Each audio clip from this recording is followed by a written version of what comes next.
Thank you so much for joining me tonight. We're gonna do kind of like a DIY project tonight. It's been a little while.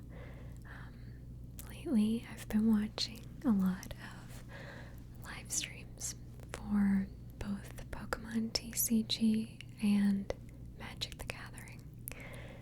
And I had an idea while I was watching one of these live streams, because everybody on these types of streaming channels, they all have like great play mats and matching sleeves, matching deck boxes too. I thought to myself, wouldn't it be so cool to have a deck box and a nail set that matched?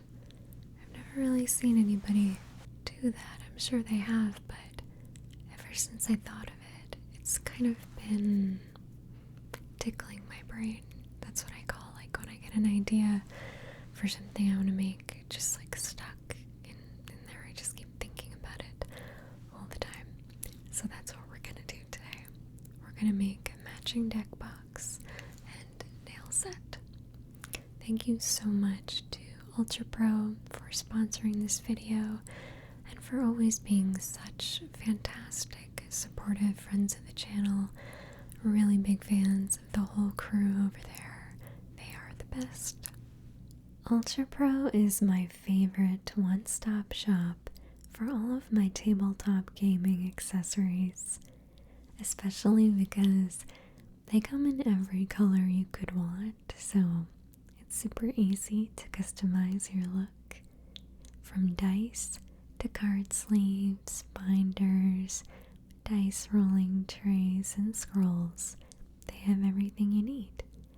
The color of these binders and deck boxes is called lemon yellow, and the largest binder that you can see in the back there is a leatherette 12-pocket zippered pro binder in the color yellow.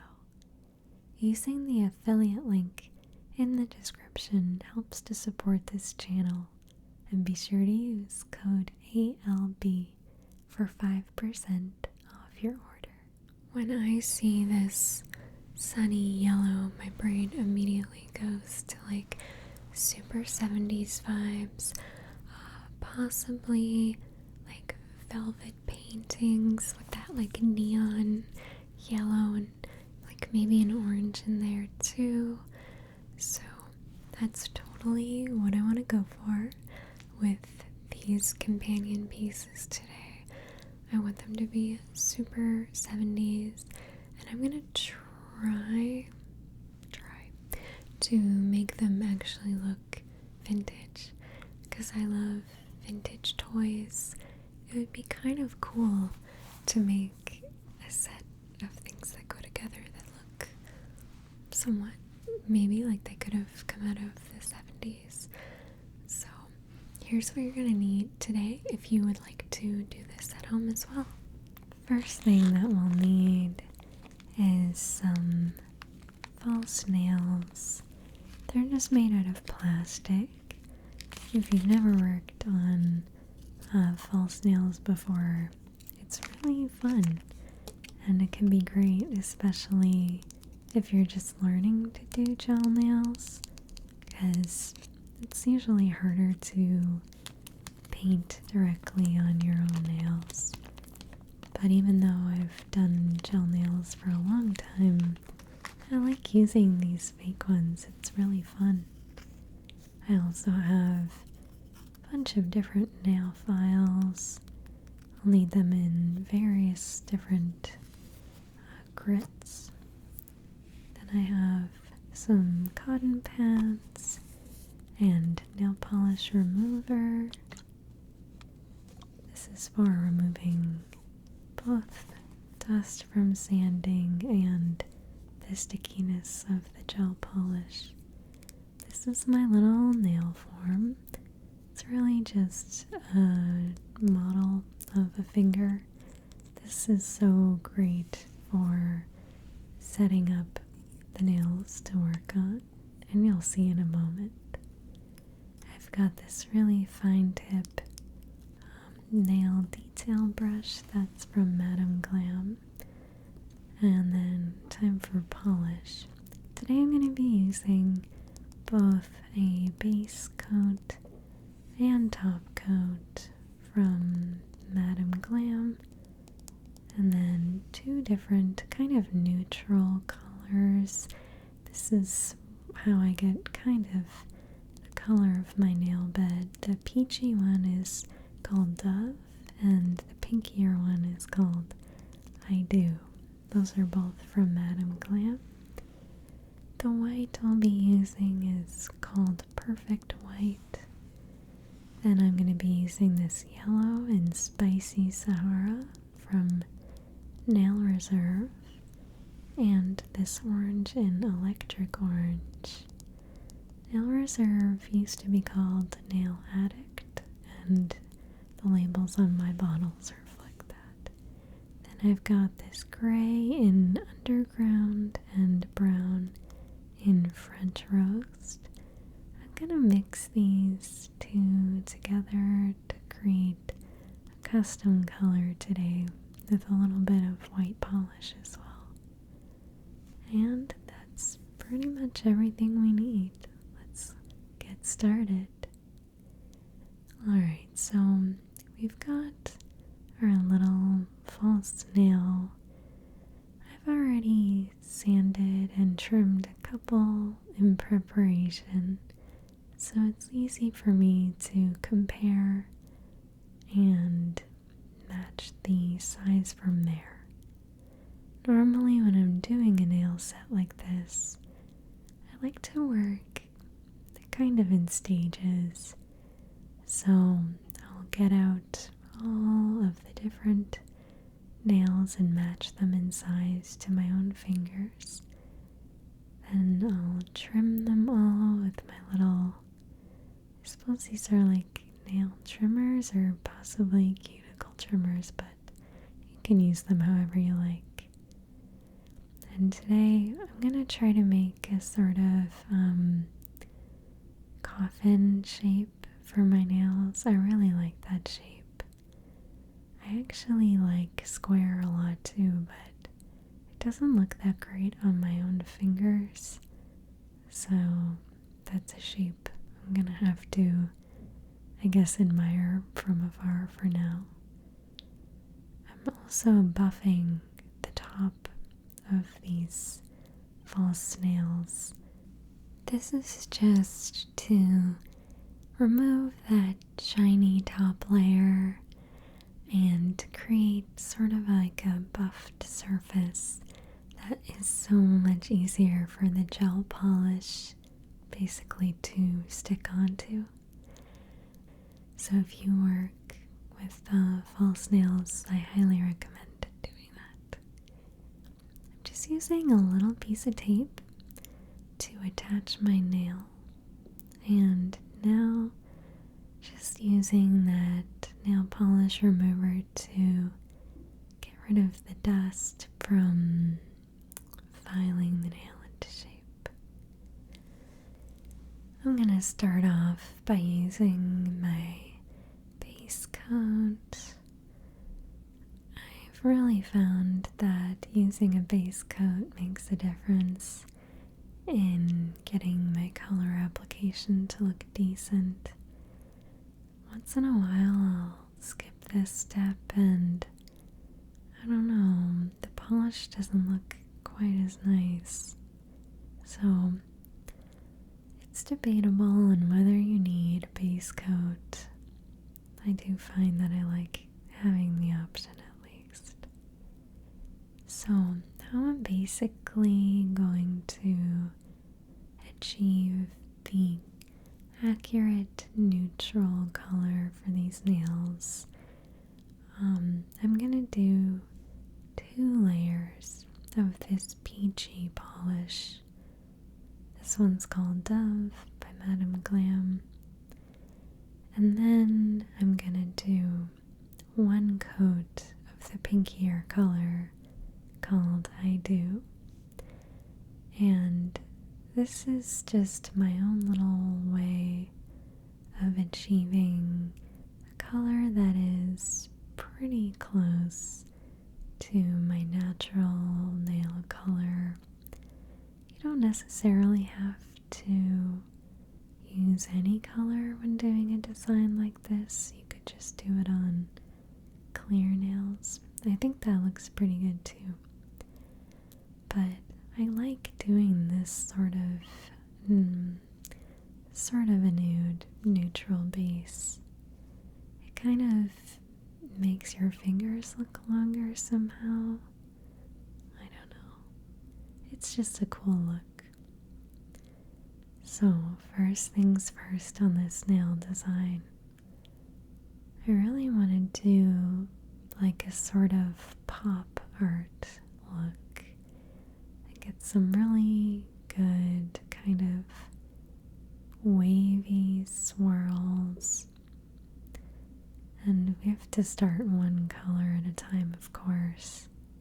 This can be kind of tricky to do because you have to have a steady hand, but doing anything this small, it's difficult even with a pretty steady hand, you know.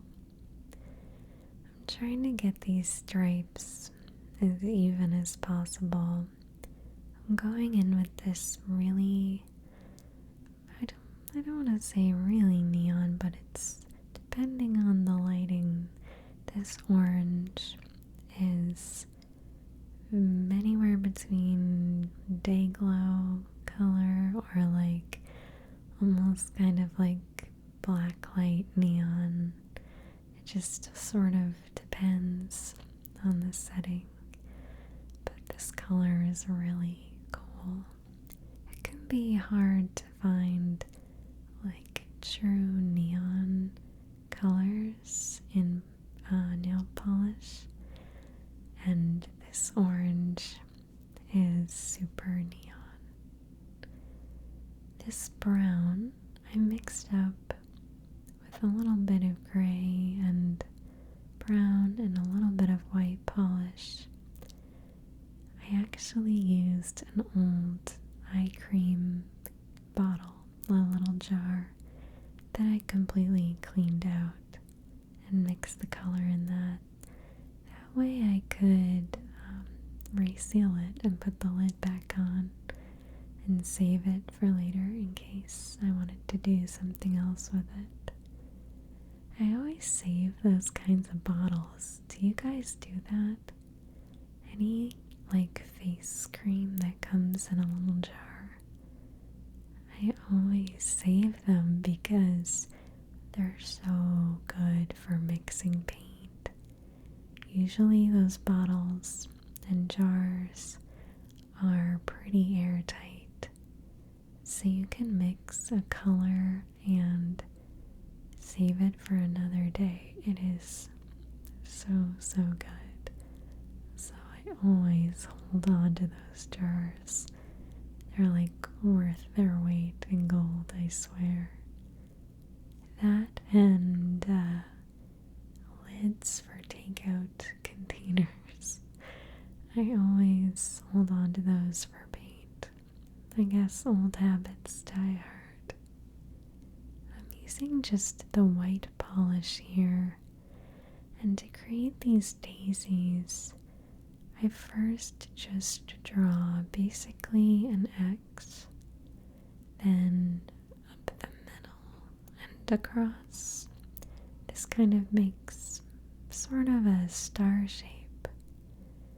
But after you have that, you can go in and fill in all of the petals of the daisy.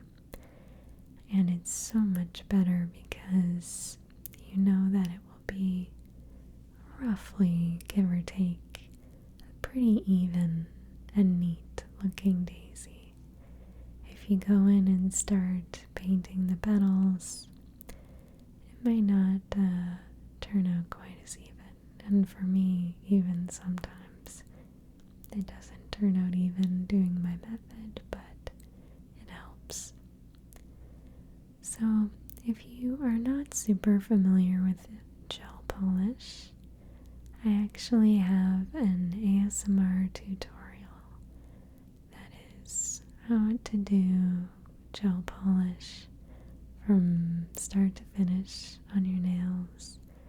So I'll go ahead and put that video in the description as well. But basically, every couple sections, or in the case of these daisies, every couple petals, I'll use my UV lamp to set the polish. And of course, after each color, I'll set it. And depending on how much of a section I'm working on, I may set the polish for anywhere from 10 to 60 seconds approximately. I'm doing different colors for the centers of these daisies just to tie all the colors in, try to make it look a little cohesive. And now I'm just going to go ahead and go in with this clear top coat. I never skip out on top coat because it is a very noticeable difference, especially when I'm doing kind of like a more sculpted design like this. The top coat kind of evens out the ridges in designs a lot and makes it all pretty smooth and much nicer looking. To remove the stickiness, just use a little nail polish remover. And we've got this nail done. I really love how it's turning out. Let's work on a couple more designs for this nail set. I am going to do a couple of the swirls with the daisies, but I don't want every nail to be the same. Let's create kind of a couple different designs that all go together. We'll go in with our base coat first. You can kind of see the just rolled up packing tape that I use under there. I find that packing tape is so much stronger than like Scotch tape or any like just regular like paper tape. What would you call that? You know, just like a regular desktop tape. So I always use packing tape and cut it into a smaller piece to secure my nail on the little faux finger stand. I think that these stands are actually for nail artists to display their designs, but I found them on eBay and I got a couple because they are really nice to work on. I can just secure my nail right on it and then take the nail off and wear it. So I'm gonna not go for swirls on this nail. Instead, I'm just doing daisies. But I'm gonna try to stagger the daisies a little bit just so that they have more of almost like a wallpaper effect. This is why I'm starting one of the daisies kind of off center. When you're working on a nail design with any kind of repeating pattern, it could be good to start at one side and sort of continue the design off the edge of your nail. That way it looks like we're really least gives the illusion like it continues off. This white polish, it's pretty thick as far as polishes go, but even so, when it comes to these daisies, I definitely have to do more than one coat to make them look opaque, you know. It's kind of a balance because I don't want the polish to look super clumpy or thick, but in order to make the design opaque, you definitely do have to do a couple of layers. So sometimes I think I tend to go for a more is more effect instead of less is more when it comes to nail designs, but you know, I have fun doing it, and to me it's just like painting anything else. It's just like working on paper with a paintbrush. As long as it looks pretty good, who cares if you have a couple of clumps, you know? Now let's make this tiny little daisy off kind of to the side, disappearing off the edge to the side of this nail here, trying to be so precious because this is such a small area to be putting a design on. Mostly for the daisies, I'll just make a dot with the nail polish and then pull the dot towards the center.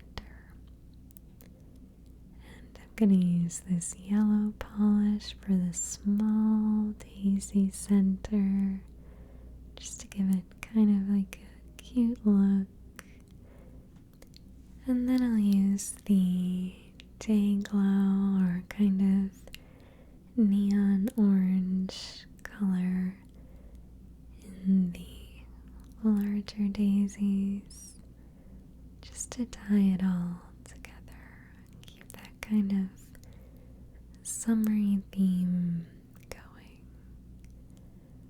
Once the top coat's on, some of the bulkier parts of the daisies, it's almost like it kind of gets blurred out because the top coat fills in all the little nooks and crannies, I guess you would say, and just can really make a more uniform look. I think that probably I could file down some of the more sculptural parts if I really wanted to, but I kind of like the effect, you know. It looks cute to me. I don't mind it. They don't stand out too much. So that's the daisy design. I'm gonna work on one more different nail design for this set. That way there are 3 different designs in total, and we'll kind of like alternate them so that they all go together but mix it up a little bit. We'll start with our base coat here. This length of nail is pretty much the maximum that I can go to for day-to-day wear. I can wear longer ones for like a costume or a special event or, you know, something like that, but in terms of doing the things I like to do, like, I don't know, cooking or drawing or honestly even typing on my phone, anything longer than this, and I struggle with it. I think it is the kind of thing that you get used to, because I have friends who wear nails longer than this, and they seem to really not struggle with it at all. Just depends on what you're used to, but for me, this is like, I can't really go much longer than this. But it's fun to do a length like this because you can really go to town with the design and do something really, really neat. You can do cute designs on shorter nails too, of course. I mean, you could do any of these designs that I'm doing today on short nails. It would totally work. But I wanted to do long ones to really showcase the full design idea, you know? So for this one, I'm gonna try to do kind of almost French tip inspired thing, but I want to use the sort of retro wave design and create stripes of color. So I'm going to start with the orange here and try to build the color up to kind of create the shape. Normally when I'm doing any sort of like French tip or anything like that, I would start more towards the bottom of the nail. So this is kind of tricky to get that nice crescent moon kind of shape. Do you know what I mean? It's kind of tricky to do that in the middle of the nail as a stripe.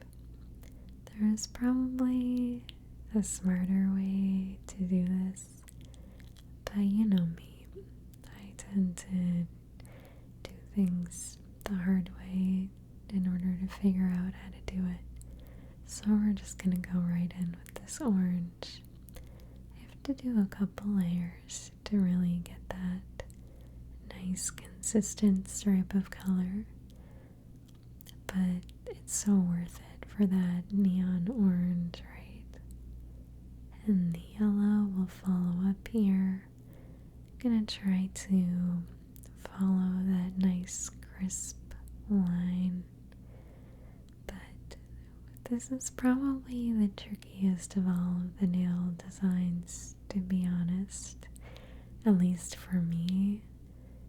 I'm sure there are plenty of people who are like actual nail techs who would find this very easy, but for me, the amateur, this is probably the harder design of the three.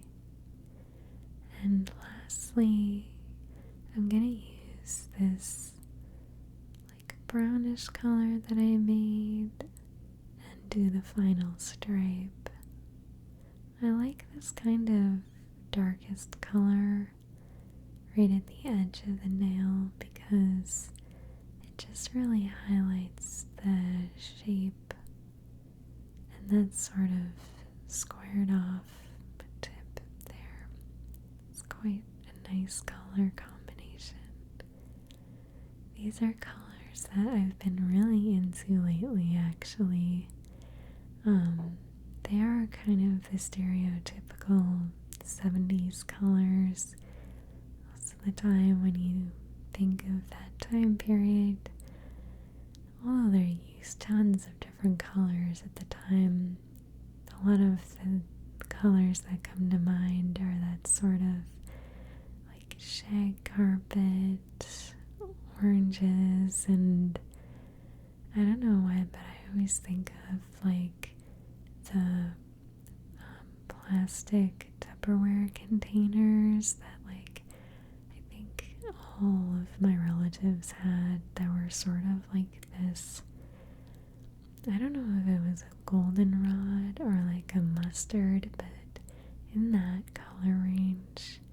I feel like everybody had those stackable containers that were all in these colors. Like everybody had those that I knew, at least in my family.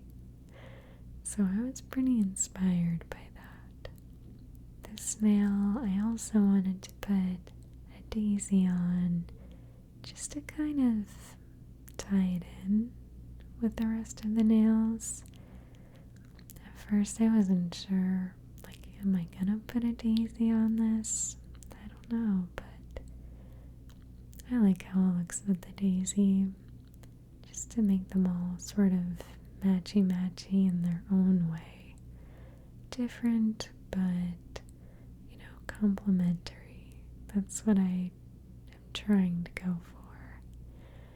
And I don't know what it is about the combination of stripes and daisy on this one, but it's like super flower power. I love that. Let's go ahead with the top coat to give it that nice shine and kind of blend all of these stripes together and give them like a smooth, nice finish. I always try to bump that edge there too with my top coat. Not necessarily with every layer, because you might lose the sharpness of the edge, but with my top coat, I usually try to bump that free edge just a little bit. Just kind of seals in the full nail effect. And we'll just remove some of the gel residue here. Again, all of the steps of doing nail polish, gel polish specifically, I have a full ASMR video about that goes even more in depth. Okay, so here are all the nails together. Now we've got our thumbs, our index finger, middle fingernails. You can kind of see what I'm trying to do here with the like swirls.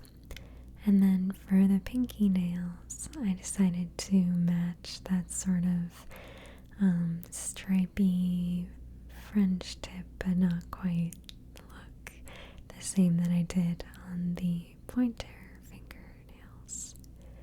I'm really happy overall with how these turned out. Really, I just like love daisies, so I love the way the finished look is.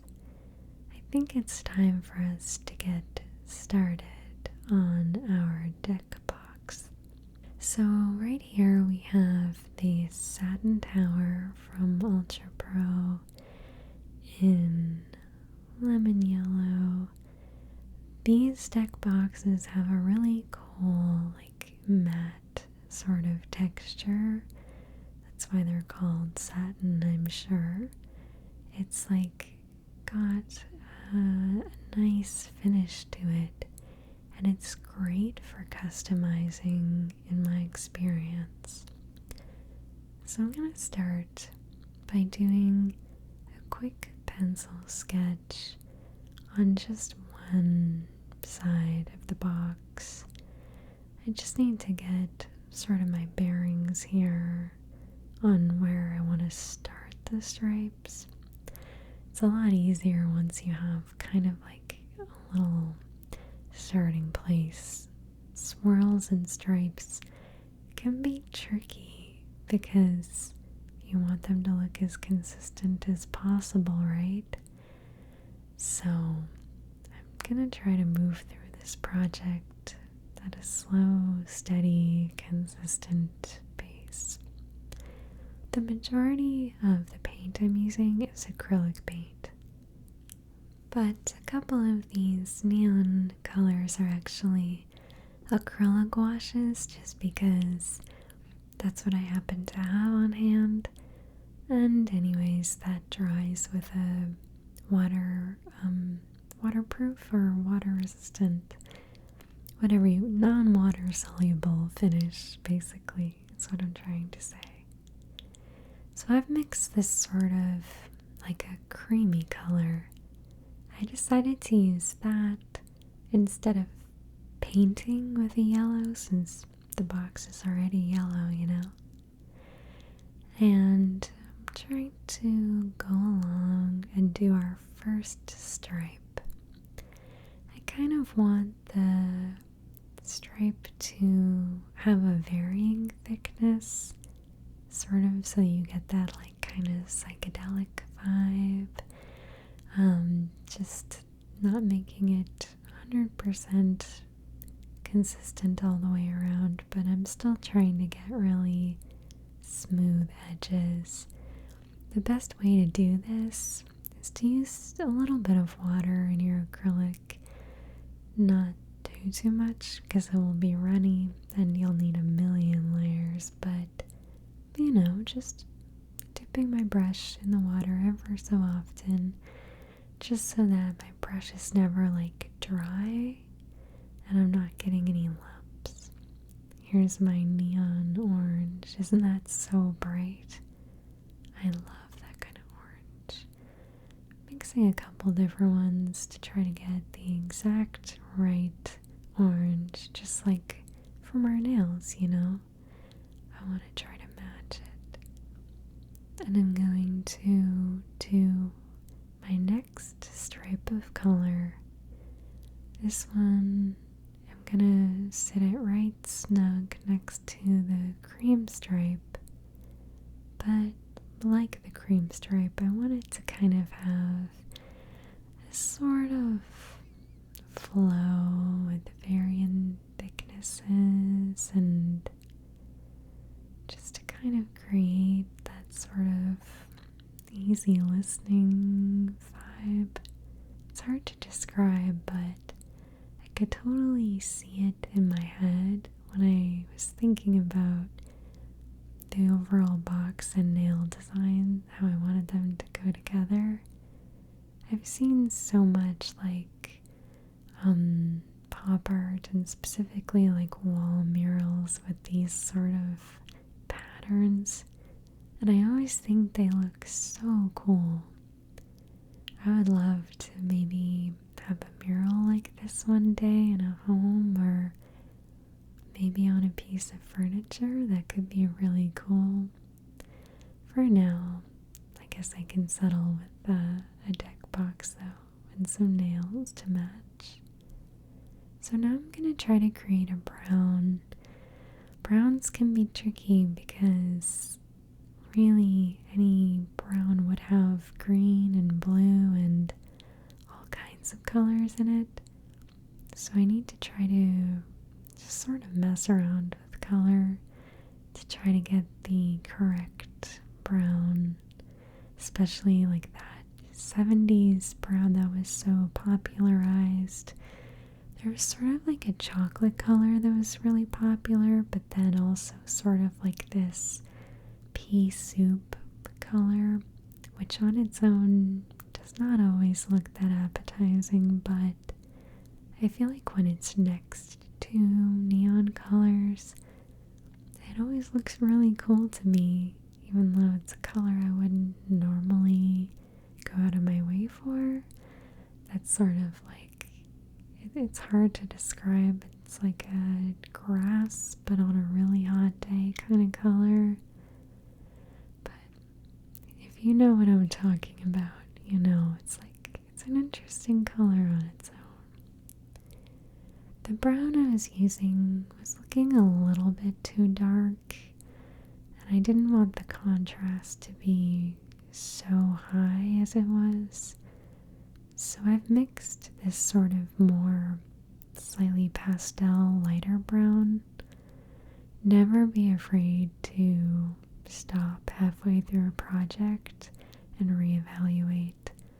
I do that all the time with paint. I'll just be sitting there looking at it like, why does this color look slightly, ever so slightly off?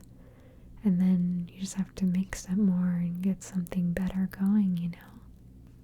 Sometimes my obsession with like perfectly swatching colors can probably be a hindrance if I really think about it. But for smaller form projects like this, I think it's a good thing to do. You know, I think that sometimes with art projects or crafting, there can be an element of like sunk cost fallacy.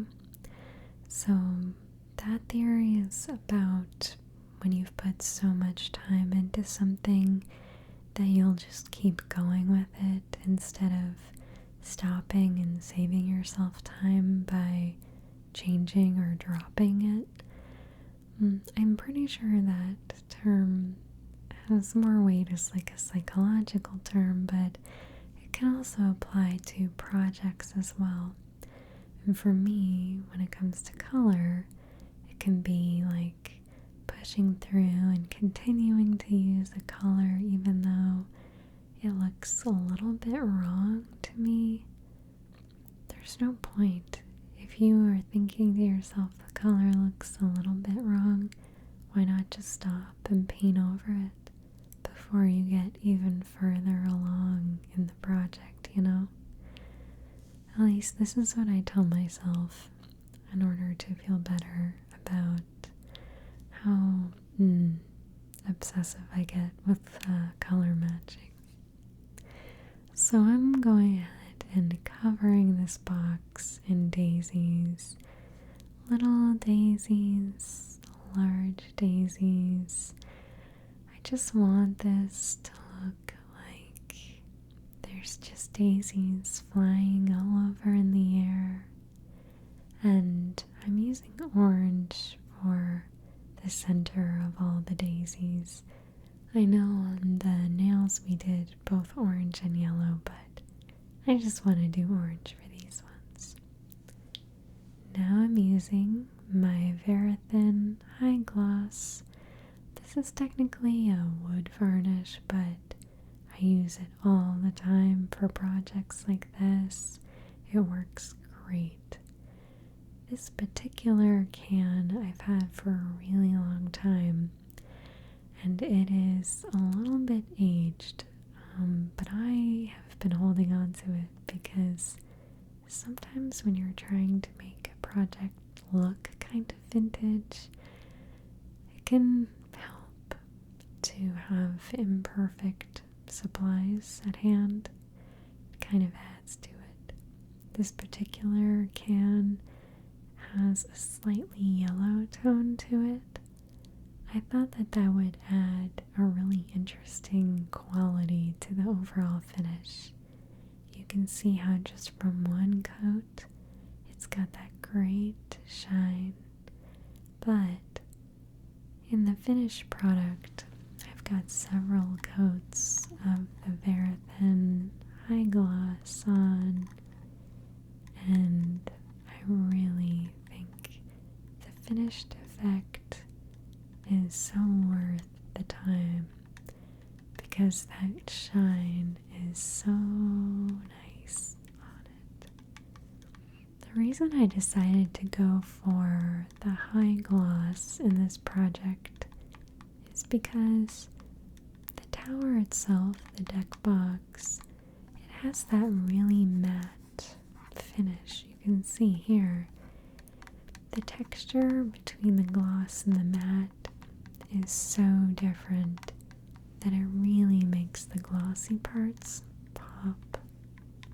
The older effect of the gloss Varathin as well kind of added like somewhat creamy dullness to the color, almost as if the paint design itself has been sun aged. And I wasn't initially anticipating that result, but I really love how it turned out. It's kind of blended all of these different stripes that may have had small like paint ridges or things things like that. That's just something that happens with acrylic paint. No matter how smooth you paint, it may have small imperfections. But the gloss layer on top really helps to hide that and blend everything together. It has a really cool texture, and most importantly, I love how it looks with the nails too. There's one more thing that I want to show you guys, which is the leatherette binder. I think that this binder looks really cool with the nails. It does sort of have that like pastel yellow to it. Like, this kind of yellow is probably one of my favorite shades. And this binder is so great. This is probably the biggest card binder I have. You can fit a lot of different cards on each page, so this is my first binder in this style, but I really like how it looks with the nails. So I'm planning to wear them together, and hopefully it looks pretty cool. Thank you all so much for watching this video. I hope that you enjoyed it. It's very fun for me to kind of zoom in and focus on a project like this, and I love how it turned out. Thank you again to Ultra Pro, our wonderful sponsor today. I love you all.